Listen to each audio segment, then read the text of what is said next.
ඉතින් කොහොමද ඔයාලට ඉතින් මම අදත් අලුත් වීඩියෝ එකකින් ආවා. ඉතින් දැනටමත් ඔයාලා මම සබ්ස්ක්‍රයිබ් කරලා නැත්නම් මාව සබ්ස්ක්‍රයිබ් කරන්න කියලා ආදරෙන් ඉල්ලනවා. ඉතින් උදේම මම අද යන්නේ අපි වගාවෙන් පොඩි දෙයක් විකුණලා සල්ලි ගන්න. ඉතින් අපේ පැතිවල කුරුඳු කරාබු ගම්මිරිස් කෝපි වගේ දේවල් ගොඩක් තියෙනවා. ඉතින් ඒවා මිලට ගන්න මේ වගේ කඩවල් තියෙනවා. ඉතින් කරාබු වෙලපු පොඩ්ඩක් තිබුණා. ඊට පස්සේ තාත්තා වගා කරපු ඉඟුරු පොඩ්ඩකුත් තිබුණා. ඉතින් ඒ ටික විකුණලා සල්ලි ගන්න තමයි මම ඇවිත් ඉන්නේ.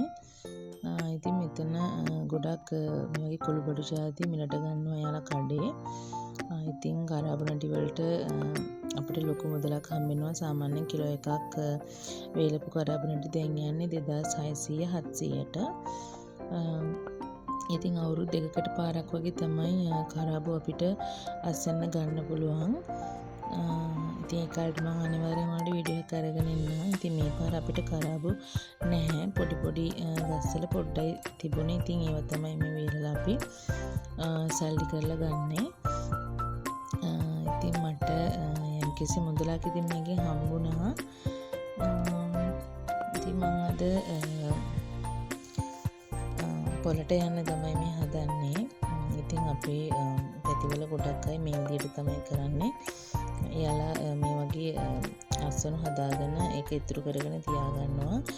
හදිසි වුණාම මොනවා හරි දෙයකට ගන්න. ඉතින් ඉරිද දවසට අපේ ටවුන් එකේ මේ විදිහ තමයි ගොඩක් අය කරන්නේ. මොනවා හරි කුරුඳු කරාබු නැටි වගේ දේවල් දීලා සල්ලි අරගෙන තමයි පොලට ගිහින් එළවලු ගන්න. ඉතින් මං අද එළවලු පොඩ්ඩයි අරගෙන ආවේ. මොකද මට හොයාගන්න පුළුවන් එළවලු කීපයකුත් තිබුණා අහල පහලින් වගේම. ඊට පස්සේ අපි වගා කරපුවා. ඉතින් ඒ නිසා පොඩි එළවලු ප්‍රමාණයක් තමයි මං අරගෙන ආවේ. ඉතින් මෙන්න මේ ටික තමයි මට ගෙදරින් හොයාගන්න පුළුවන් වුණේ. ඉතින් අර එහා පැත්තෙන් තියෙන ටික තමයි මං පොලෙන් අරගෙන ආවේ. තව ගෙදර එළවලු පොඩ්ඩක් ඉතුරු වෙලා තිබුණ හින්දා මම එළවලු පොඩ්ඩක් අරගෙන ආවා. ඉතින් දෙහි තක්කාලි ගත්තා. මේ ඒව ගාන අඩුයි අද පොලේ. ඊට පස්සේ කැරට්ටුත් තව ටිකක් ගත්තා. මොකද කැරට් අපේ ගෙදර ගොඩක් යනවා. මේ පොඩි දෙන්න අමුවෙන් කන්න ආසයි කැරට්. ඉතින් මේ කැරට් හැමදාම ඉවර වෙන සැරයක් ගන්න මම කැරට් අරගෙන එනවා. ඊට පස්සේ ඔයාලට මම කරන විදිහේ පොඩි ටිප් එකක් කියන්නම්. මාළු පිණි වලට ලුණු කපනකොට අනිවාර්යෙන් පොඩි ලුණු ඔයාලා ගන්න. මොකද ලොකු ලුණු ගෙඩියක් කැපුණොත් අපත යන ප්‍රමාණය වැඩි. ඒ වගේම ඉක්මනටම ලුණු ගෙඩිය ඉවර වෙනවා. ඉතින් පොඩි ලුණු අරගෙන දැම්මහම ලොකු ලුණු අපිට ඉතුරු කරගන්න පුළුවන්. ඒ වගේම අර පිරිමැස්මක් තියෙනවා රතු ලුණු පාවිච්චි කරනකොට. ඒ වගේම තමයි ලොකු ලුණු වලට රතු ලුණු ගුණයෙන් වැඩි. ඒ නිසා මාළු පිණි හදනකොට රතු ලුණු දාන්න. බෙදුමක් සලාදයක් වගේ හදනකොට ලොකු ලුණු දාන්න පුළුවන්. ඉතින් මම හොයාගත්ත මේ දවස්වල අපිට කොස් තියෙන නිසා කොස් ඇට, ඊට පස්සේ දම්බල, කෙසෙල් මුව, තිබ්බොටු නම් ගොඩක් තියෙනවා. ඊට පස්සේ මෙතන තියෙනවා නායි මිරිස්. ඔය ටික තමයි මම මේ දවස් ටිකේ හොයාගත්තේ ආල පහලින්. තිබ්බොටු නම් ගොඩක් තියෙනවා. තිබ්බොටු මගේ ඉතින් ආසම කෑමක්. තුන් එළමුණක් තිබ්බොටු කෑ හැකි. තිබ්බොටු මාළුව, තිබ්බොටු මැල්ලුම්, තිබ්බොටු බැදුම, ඊට පස්සේ මඤ්ඤොක්ක කොළ තිබ්බොටු එක කොටලා හරිම රසයි. ඉතින් নানা ප්‍රකාර දේවල් තිබ්බොටු වලින් හදන්න පුළුවන්. ඉතින් මම අද හදන්නේ මේ ටික ඔක්කොම අසුරගෙන. ඊට පස්සේ මගේ සඳුදා ඉඳන් පටන් ගන්න මීල් ප්ලෑන් එකට ලැහැස්ති වෙන්න. ඔන්න ඔය විදිහට මේ තමයි මම පොලෙන් ගෙන ආපු එළවලු ටික. මං ඉතින් දැන් මේ එළවලු ටික අවුර ගන්නවා. ෆ්‍රිජ් එකට දානවා වෙනම අහුර ගන්නවා. මේ එළියෙන් තියෙන ටික තමයි මේ අහුර ගන්නේ. මේ ඉතින් මේ ඇසේ දෙන්නත් එක්ක උයලා මට ගෙනත් දෙනවා කන්න කියලා. ඉතින් මම එකත් පොඩ්ඩක් කෑවා. හරිම රහයි. රහයි කියන්න ඕනි. නැත්තම් මේ බේරෙන්න. ඉතින් යාළගේ වැඩත් කරන ගමන් තමයි මම ඉතින් මේ වීඩියෝස් කරන්නේ. ටිකක් ඉතින් අමාරුයි. හැබැයි මම ආසාවෙන් කරනවා. ඉතින් මේන්න මේක මම වලට පෙන්වන්නම තුන මේ තියෙන බරකුකු. බරකුකුත් අපිට මේ අහල පහලින් ඉතින් හොයාගන්න පුළුවන් හැමදාම නෙමෙයි සමහර දවසට. ඉතින් මේක නම් මේ කඩලා දැන් දවස් දෙකක් විතර එනවා. ඒ නිසා තමයි පොඩ්ඩක් මැල වෙලා තියෙන්නේ. ඉතින් මේක ගොඩාක් අර මැරබෝන් ප්‍රශ්න තියෙන අයට මේක ගොඩක් හොඳයි. ඒ කියන්නේ මේක වණ්ඩක්කවල වගේ අර සෙවල ගතිය තියෙන නිසා හරිම හොඳයි. ඉතින් මේක මේ කීප විදිහකටම හදනවා. සමහර අය මේක තම්බලා අරගෙන හදනවා. හැබැයි තම්බලා ගත්තාම අර ගුණේ නැති වෙනවා. ඒක නිසා මේ විදිහටම අමුවෙන් තමයි උයන්න ඕනේ. ඉතින් දැන් අද රැට උයන්න මම මේක තමයි ටික තමයි හදන්නේ. හාල් මැස්ස දාලා කිරි දැම්මම හරිම රසයි තෙලට දාලා. මම මේක හදන වීඩියෝ එකක් ඔයාලට ගේන්නම්. මේ වීඩියෝ එකට නම් මම ඇටච් කරේ නෑ. මොකද වීඩියෝ එක දිග වැඩි නිසා. ඉතින් මම එක වෙනම වීඩියෝ එකකින් අරගෙන ඉන්නම්. ඉතින් ඒ අතරේ මම මේ වගේ එළවලු ටික ෆ්‍රිජ් එකේ දාන ටික සර්විට් පේපර් එකක් දාලා අහුර ගත්තා. ඉතින් මම මේ තක්කාලි ගේනකොට මේ වගේ ඉදිච්ච ඒවයි බාගෙට අමු ඒවා තමයි දෙකෙන්ම ගේන්නේ වැඩිපුර ගේනකොට. නැත්තම් ඉදිච්ච විතරක්ම ගෙනාවහම මේ අර තැරෙන ප්‍රමාණය නරක වෙන ප්‍රමාණය වැඩි හින්දා මේ වගේ බාගෙට අමු ඒවයි ඉදිච්ච ඒවයි තමයි ගේන්නේ.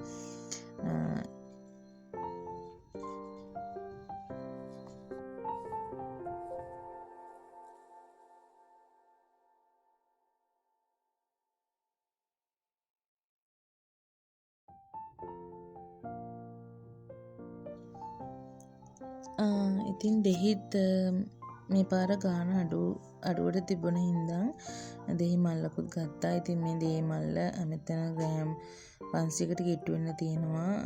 රුපියල් 100යි මල්ලම උනේ. මම ඉතින් අද පොලින් ගෙනාපු බඩු ටික මේ විදිහට අහුරගත්තා. ඊට පස්සේ මම මීල් ප්ලෑන් එකත් හදාගන්න තමයි හිතාගෙන ඉන්නේ. ඉතින් මම ඒකත් හදන විදිය ඔයාලට පෙන්නන්නම්. ඉතින් සුදු ලුණු නම් වැඩිපුර අපේ ගෙදරට කියනවා. හැබැයි මට මේ පාර පොලෙන් සුදු ලුණු ගන්න බැරි වුණා.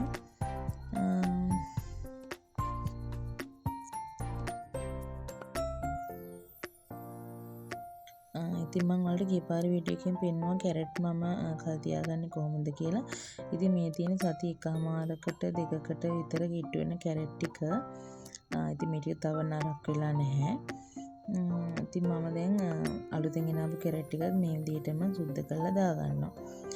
ඉතින් මම සඳුදා උදේට කොස් තමයි හදන්න ඉන්නේ. ඉතින් මේ වගේ වැඩිපුර කොස් හම්බුනහම මේ වගේ සුද්ධ කළා මදුල ගලවලා shopping එකක කවර් කරලා හොඳට හුලං වැදෙන්නේ නැති වෙන්න මම ෆ්‍රිජ් එකේ දාලා තියෙනවා. හැබැයි ගොඩ දවස් තියාගන්න බෑ. අද ෆ්‍රිජ් එකට කපලා දැම්මොත් හෙට දවල් හෙට හවස වෙනකොට අනිවාර්යෙන් උයන්න ඕනේ. ඉතින් මෙන්න මේ තියෙන්නේ කොස් රිවිඩ්. ඒ කියන්නේ අර ඇටේ වට වෙලා තියෙන කොටස. ඉතින් මේකත් මේ ගොඩක් කට්ටිය මේක විසික් කරනවා. හැබැයි මේක බෙදුම් හැදුවම හරිම රසයි. කරවල හාල් මැස්ස එක්ක හරි බිත්තර එක්ක හරි දාලා බෙදුම් හදලා බලන්න මාර රසයි. ඉතින් මේකත් මම අයින් කරලා තියාගත්තා හදන්න. මම ඒකත් වලට වීඩියෝ එකක් ගේන්නම්. ඉතින් මේ තියෙන්නේ ගම්මිරිස් වේලෙන්න දාලා. ඉතින් අපි ගම්මිරිස් ලොකුවට වගා කරන්නේ නැහැ. අපිට අවශ්‍ය ප්‍රමාණය තමයි වගා කරන්නේ. ටිකක් අපි කන්න තියා ගන්නවා. ඊටු ටික අපි විකුණලා මුදල් ගන්නවා. ඉතින් මේ දැසල පුවක් තියෙන නිසා පුවක් වේලනවා කරුම් කවලට. ඉතින් කරුම්කත් විකුණලා සල්ලි ගන්න පුළුවන් භෝගියක්. අමුවෙන් දෙන්නත් පුළුවන්, වේලලා දෙන්නත් පුළුවන්. ඉතින් මේ තියෙන්නේ කරුංකා ඔය වේලපුවා. ඉතින් මේවා අපි මේ වගේ වේලලා ගෝනි කරලා තියාගෙන අවශ්‍ය වෙලාවට මුදල් කරගන්නවා. මේ තියෙන්නේ කරාබු වල නැට්ට. ඉතින් මේකත් වේලලා මේ මුදල් කරන්න පුළුවන්. මේකත් ඒ කඩවල ගන්නවා. ඊට පස්සේ මේ තියෙන්නේ කරාබු වේලපු කරාබු. ඉතින්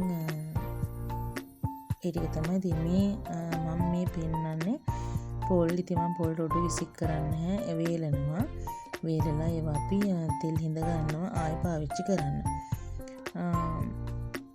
ඒ වගේ මේ තියෙන්නේ ඉතුරු වෙච්ච බත් වේලලා ඊට පස්සේ අපි මේක කබලේ බැදලා කුඩු කරලා ගත්තාම පොල් සීනි දාලා ගුලි හදලා කන්න පුළුවන්. හරිම රසයි. ඉතින් හොඳට බඩ පිරෙන කෑමක් මේක. ඉතින් අපේ ගෙදර පොල් රොටු බත් එහෙම ඉතුරුනහම අයින් කරන්නේ නැහැ. ඔය විදිහට තමයි වේලලා තියාගන්නේ. ඉතින් මම අර කරාබු විකුණලා ගත්ත සල්ලි වලින් ප්‍රමාණයක් දැම්ම මගේ කැටේටත් ඉතුරු කරගන්න මට නැත්තම් ඉදන් වෙනවා. ඉතින් මේ තියෙන මම හදාගත්ත මීල් ප්ලෑන් එක. ඉතින් මම මේක උදේට දවල්ටයි එක මෙනු එකක් තමයි මම හදන්නේ. මොකද මම උදේට වෙනවා දවල්ටත් එක්ක. රැයට තමයි වෙනම අලුතෙන් අපි කෑමක් හදන්නේ. ඉතින් මම මේ සති දවස්වල මේ තරු ලකුණු වලින් මාක් කරලා තියෙන්නේ මගේ මහත්තයා ගෙදර ඉන්න දවස්. මොකද එයා හැමදාම ගෙදර නැහැ. පැවිසි 4 ඩියුටි එක තමයි කරන්නේ. ඉතින් එයා ගෙදර ඉන්න දවස්වලට තමයි මම රැයට මෙනු එකක් හදන්නේ. එහෙම නැති දවසට මෙනු එකක් දාන්නේ මොනවා හරි තියෙන දෙයක් තමයි හදාගෙන කන්නේ. ඉතින් එයා වැඩට යන දවසට මම ගොඩක් උයන්න පුළුවන් එළවලුවක් තමයි උයන්නේ. මේ මොකද බත් බඳින්න එහෙම තියෙන නිසා. ඉතින් දවල්ටත් එක්ක එතකොට පිරිමැහෙනවා ලොකු එළවලුවක් කිව්වහම. ඉතින් මම මේ පෙන්නන්නේ අනිත් දවස් ටිකේ මම ඉරි ගහලා තියෙනවා. මොකද මායි තාත්තයි බබාලා දෙන්නයි විතරයි ඉන්නේ. ඉතින් අපි මොනවා හරි තියෙන දේක් හදාගෙන කනවා නැති දවසට. ඉතින් මම ඉරිද දවසේ මීල් එක ප්ලෑන් කරේ නැහැ. මොකද අපි සෙනසුරාදා ග්‍රොසරි shopping යන්න තමයි හිතන් ඉන්නේ. ඉතින් ඉරිදා මෙනු එක මොන වගේ වෙයිද කියලා මට තාම අයිඩියා එකක් නැහැ. ඉතින් මේක මම හාෆ් ෂීට් කොලයක තමයි ලියාගත්තේ. ඊට පස්සේ මම කුස්සියේ මට පේන තැනක මේක ගහලා තියෙනවා. ඉතින් මම දැන් මේ විදිහට මීල් ප්ලෑන් එක මම ලියාගත්තට බැරි වෙලාවත් මට ඉස්සරහට සතියේ දවස්වලට ආල පහලෙන් මොනවා හරි එළවලුවක් මොනවා හරි දෙයක් හොයාගන්න පුළුවන් වුණොත් ඒක ඉක්මනට නරක වෙන જાතියක් වුණොත් මම මේ ප්ලෑන් එක මේ හදපු මේ මීල් එක කපලා ඒක ඇඩ් කරලා එහෙම හදනවා. ඉතින් මේ විදිහට හැදුවට සමහර වෙලාවට ගොඩක් දුරට මේක වෙනස් වෙනවා. මම එතකොට අදාළ තැනට ඒවා වැඩිපුර ඇඩ් කරගෙන හදනවා.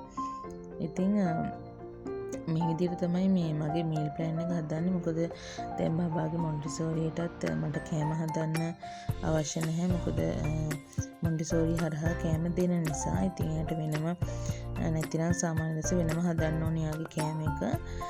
ඉතින් දැන් එහෙම නැති නිසා පොඩ්ඩක් ලේසි උදේට උයා ගන්න. ඉතින් මේ විදිහට ඔයාලත් හදලා බලන්න. මේක හරිම ලේසි පහසු. ඒ වගේම අර එළවලු අපිට සමහර වෙලාවට අමතක වෙනවානේ. නරක වුණාට පස්සේ තමයි නැත්තම් ෆ්‍රිජ් එක සුද්ධ කරනකොට තමයි එළවලු තිබුණාද කියලා මතක් වෙන්නේ. ඉතින් මේ විදිහට අපිට කරාම හැම එළවලුවක්ම ඇඩ් වෙනවා. ගෙදර තියෙන හැම දෙයක්ම මීල් ප්ලෑන් එකේ ලියවෙන නිසා අපිට නරක වෙන්න කලින් ඒක පාවිච්චිට ගන්න පුළුවන්. අපත යන්නෙත් නැහැ. ඉතින් මේ විදිහට තමයි මගේ ඉස්සරහා සතිය මම ප්ලෑන් කරගන්නේ. ඉතින් අනිත් එක තමයි අපිට මේ සාමාන්‍යයෙන් මම එළවලු හොදලා කපලා තියාගන්නේ නැහැ.